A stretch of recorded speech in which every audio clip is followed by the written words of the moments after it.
जय हिंद दोस्तों, कैची choice YouTube channel पर आपका स्वागत है। हम आपको दिखाते हैं प्रधानमंत्री बनने के बाद मोदी ने कब कब कुछ ऐसा किया जिसने दुनिया को चौंका दिया। 2014 के लोकसभा चुनाव में जबरदस्त जीत हासिल करने के बाद नरेंद्र मोदी की ताजपोशी की तैयारी हो रही थी। भारतीय जनता पार्टी को पहली बार पूर्ण बहुमत के साथ सरकार बनाने का मौका मिला था। 20 मई 2014 को संसद के केंद्रीय कक्ष में बीजेपी संसदीय दल की बैठक थी। नरेंद्र मोदी के लिए ये बड़ा दिन था, खासतौर से इसलिए क्योंकि अपने पूरे राजनीतिक जीवन में मोदी पहली बार संसद में कदम रखने वाले थे। उनके स्वागत की जबरदस्त तैयारी थी, लेकिन उस दिन संसद पहुंचते ही मोदी ने कुछ ऐसा किया जो किसी ने सोचा भी नहीं था। अपनी गाड़ी से उतरते ही मोदी संसद भवन की सीढ़ियों पर कुछ इस अंदाज में झुक गए और लोकतंत्र के मंदिर को माथा टेककर प्रणाम किया।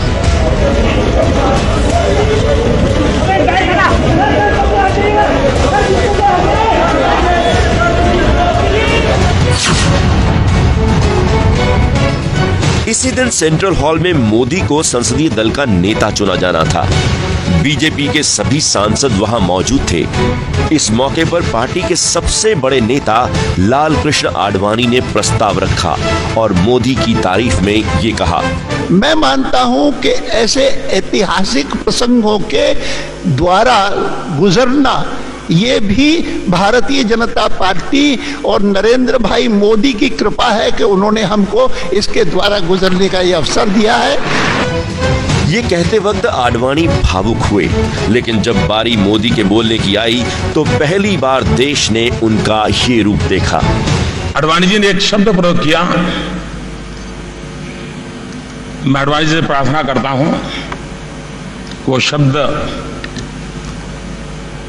उपयोग न करें। उन्होंने कहा, नरेंद्र भाई ने कृपा की।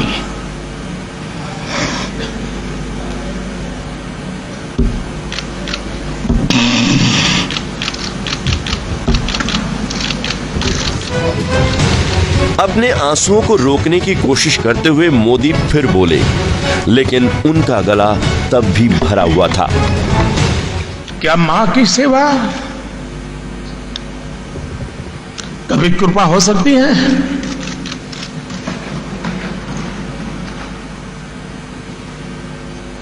कतई नहीं हो सकती।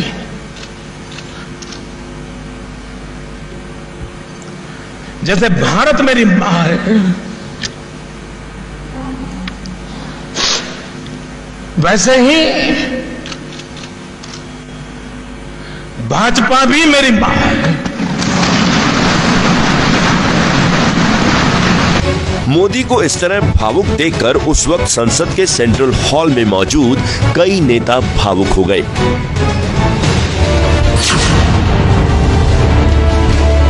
ये तस्वीरें 2014 के दिवाली के दिन की हैं। प्रधानमंत्री बनने के बाद नरेंद्र मोदी ने अपनी पहली दिवाली पर तब सबको चौंका दिया जब वो अचानक सियाचिन पहुंच गए।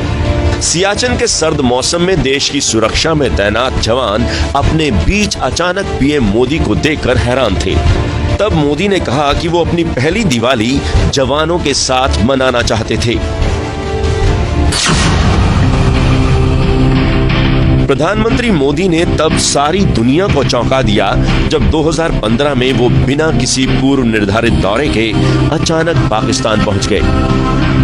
क्रिसमस का मौका था। प्रधानमंत्री अफगानिस्तान से भारत लौट रहे थे। किसी को इस बात की खबर नहीं थी कि प्रधानमंत्री की पाकिस्तान जाने की कोई योजना है, लेकिन काबुल से लौटते हुए मोदी अचानक लाहौर एयरपोर्ट पर उतरे। उस दिन पाकिस्तानी पीएम नवाज शरीफ का जन्मदिन था। मोदी ने उन्हें जन्मदिन की बधाई दी और कुछ देर के लिए उनके घर भी गए। हालांकि बाद में पीएम के इस पाक दौरे को लेकर कई सवाल भी उठे, लेकिन पीएम की तरफ से इसे पाकिस्तान से रिश्ते सुधारने की एक कोशिश बताया गया।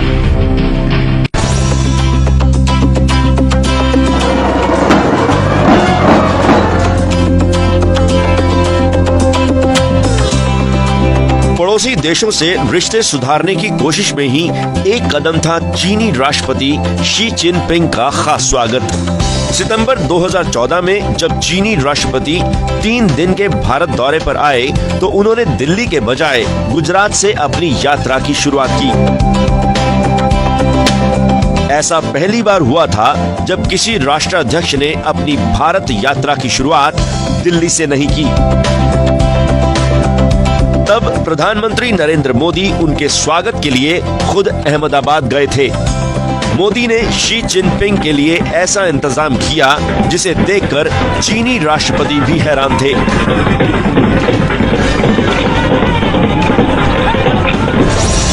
पिछले साल अमेरिका यात्रा के दौरान फेसबुक के सीईओ मार्क जकरबर्ग के साथ मोदी की इस तस्वीर की काफी चर्चा हुई थी।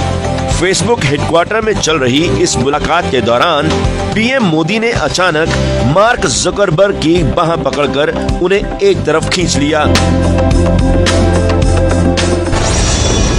दक्षिण अफ्रीकी देश तंजानिया के राष्ट्रपति के साथ ड्रम बजाते हुए पीएम मोदी की ये तस्वीर भी काफी चर्चित रही।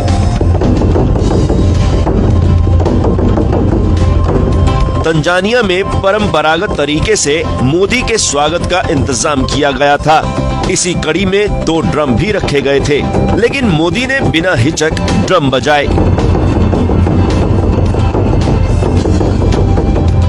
यही नहीं, बीच बीच में वो तंजानिया के राष्ट्रपति का ड्रम बजाते भी दिखे। मोदी की विदेश यात्राएं हमेशा चर्चा में रहती है, खास तौर से मोदी की अमेरिका यात्रा।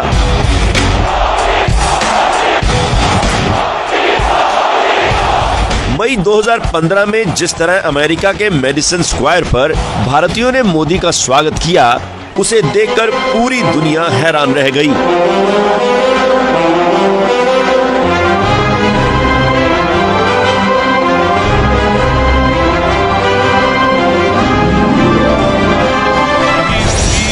सितंबर 2015 में अमेरिका में भारतीय समुदाय को संबोधित करते हुए नरेंद्र मोदी ने उस वक्त दुनिया को चौंका दिया, जब आतंकवाद के मुद्दे पर उन्होंने संयुक्त राष्ट्र को नसीहत दी कि ये नहीं तय करें कि ये चीजें हैं जिसे हम टेररिज्म कहते हैं, ये लोग हैं जिनको हम टेररिज्म के मददगार मानते हैं, ये लोग हैं जिनको मानवतावादी कहते हैं। मोदी ने कहा कि संयुक्त राष्ट्र ने अब तक आतंकवाद की परिभाषा नहीं तय की है।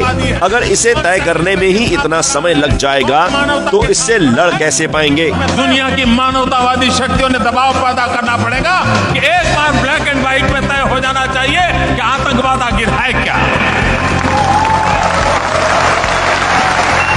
आतंकवाद को लेकर मोदी के इस बयान की खासी चर्चा हुई थी। और बैड टेररिज्म चल रहा है। अभिनंदन और आभार व्यक्त। मोदी ने पाकिस्तान के अंदर बलूचिस्तान के लोगों की समस्या को उठाया। बलूचिस्तान के लोगों ने अगस्त में सर्वदलीय बैठक में मोदी ने बलूचिस्तान और पाकिस्तान के कब्जे वाले कश्मीर के लोगों पर हो रहे अत्याचारों का मुद्दा उठाया, जिसके बाद बलूच नेताओं ने उनका धन्यवाद किया। जिस प्रकार से मुझे बहुत बहुत धन्यवाद दिया है। 15 अगस्त को लाल किले के प्राचीर से मोदी ने इसका जिक्र करके पूरी दुनिया का ध्यान बलूचिस्तान की तरफ खींचा और पाकिस्तान के लिए नई मुश्किल खड़ी कर दी। दूर सुदूर बैठे हुए लोग हिंदुस्तान के एक प्रधानमंत्री को अभिनंदन करते हैं।